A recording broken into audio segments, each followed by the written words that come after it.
아내와 함께 커스코에 갔더니 어린이 종합 비타민이 종류도 다양합니다. 곰돌이 모양은 기본이고 코끼리, 사자, 기린, 온갖 동물 모양은 다 있을 뿐만 아니라 체리, 딸기, 오렌지, 거기에 시큼한 맛까지 아이들이 좋아할 수밖에 없습니다.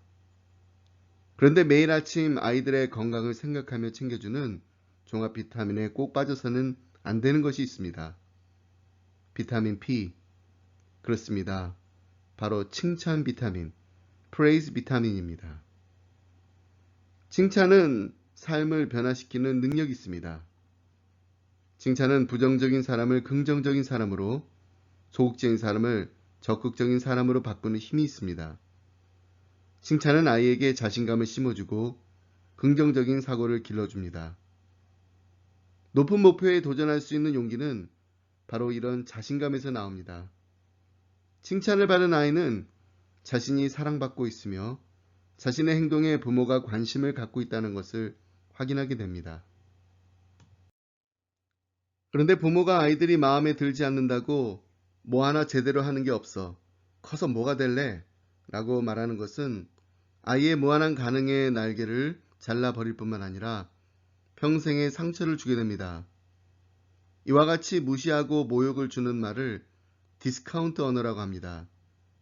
디스카운트는 물건을 살 때 싸게 할인해서 사고 파는 것을 말하는데 여기서 디스카운트 언어란 인간의 가치를 무시하고 모욕해서 그 본래의 가치를 떨어뜨리는 말을 말합니다. 이와 반대로 존재를 인정하고 고무시켜주는 언어를 스트로크 언어라고 합니다. 괜찮아. 다음에 잘하면 돼. 사람은 누구나 실수하는 거야. 앞으로 잘할 수 있어. 이렇게 격려해주면 아이들은 자신이 이해받고 있으며 소중히 여김을 받는다고 생각하므로 잘해야겠다고 하는 다짐을 하게 됩니다. 또 잘할 수 있다는 자신감을 갖게 되어 점점 더 잘할 수 있게 됩니다. 때에 맞는 칭찬 한마디는 아로새긴 응잼반의 금사과입니다. 하지만 아이의 길을 살린다고 무턱대고 칭찬하지는 말아야 합니다. 아이가 스스로 생각해도 성에 차지 않는 일들이 있습니다. 예를 들면 본인은 너무 그림을 못 그렸다고 생각하는데 참 잘 그렸구나 하는 칭찬은 오히려 아이에게 열등감을 조장할 우려가 있습니다. 그런 경우에는 열심히 그렸구나. 엄마는 내가 뭐든지 열심히 하는 모습이 참 좋단다. 이렇게 말해주는 것이 더 좋을 것입니다. 우리는 이것을 격려라고 합니다. 칭찬은 어떤 긍정적이고 바람직한 행동에 대해 좋은 평가를 하는 것이지만 격려는 상대에 대해 힘을 북돋아주는 행위를 말합니다. 따라서 좋은 행동을 보였을 때뿐만 아니라 실패한 상황 등에서도 힘을 실어줄 수 있는 게 격려입니다. 격려는 칭찬 중에 칭찬입니다. 그런데 칭찬에도 기술이 필요합니다. 막연히 착하구나, 예쁘구나 라고 한다면 아이는 무엇을 칭찬하고 있는지 모를 수도 있습니다. 왜 칭찬을 받았는지 정확히 알아야 그 일에 대해 기뻐하고 그 행동을 계속하려는 노력도 하게 됩니다. 인사를 참 잘하는구나. 내가 오늘 장난감 정리를 하는 것을 보니까 엄마가 정말로 기쁘구나. 이렇게 말해주는 것이 훨씬 바람직합니다. 구체적으로 행동 과정을 칭찬해야 합니다.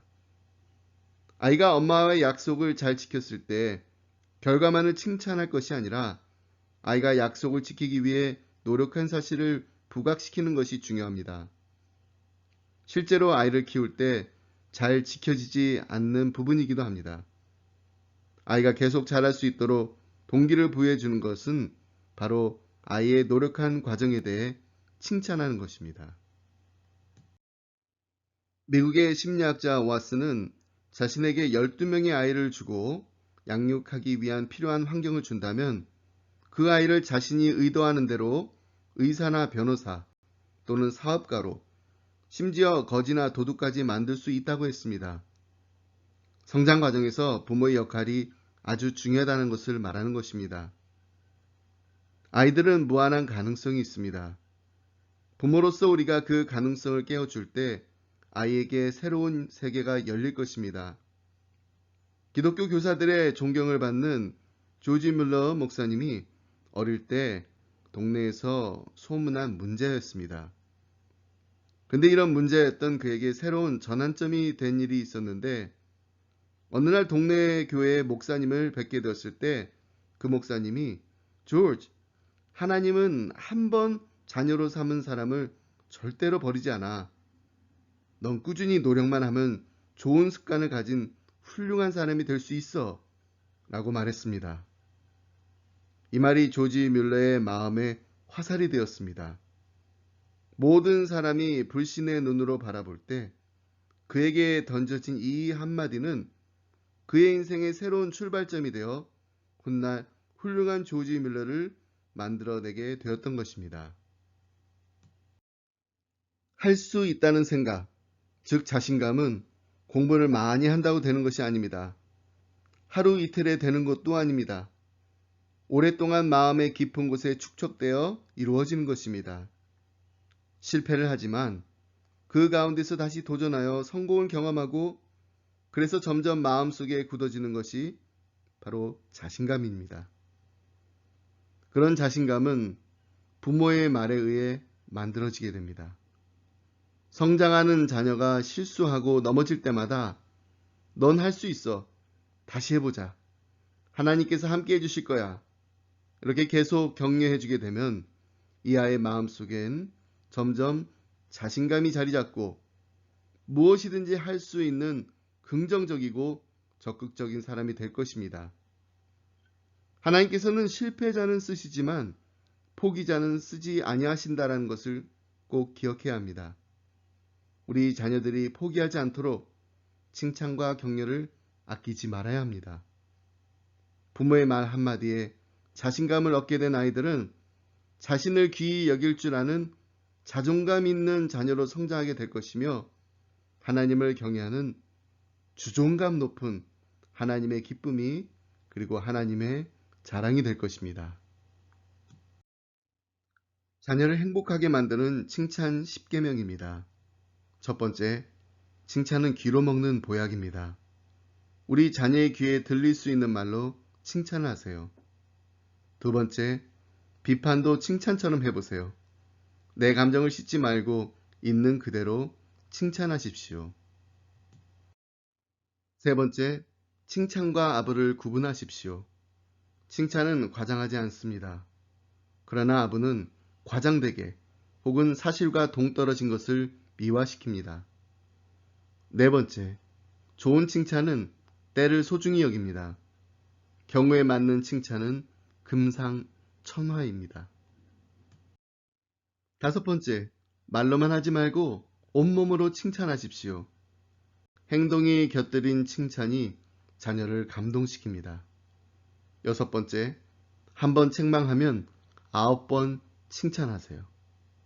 책망은 마음의 상처라면 칭찬은 상처를 싸매는 약입니다. 일곱 번째, 가족들의 칭찬의 날을 정해보세요. 칭찬의 일기나 편지를 쓰는 것도 좋습니다. 여덟 번째, 결과보다 노력하는 자세를 칭찬하세요. 아홉 번째, 사소한 일부터 칭찬하세요. 구체적인 칭찬은 겸손한 사람으로 만들지만 입에 붙은 칭찬은 사람을 교만하게 만듭니다. 마지막으로 열 번째, 공개적으로 칭찬하세요. 자부심과 긍지, 그리고 새로운 삶으로 나아가는 원동력이 됩니다. 지금까지 이스마일 목사 김성호였습니다.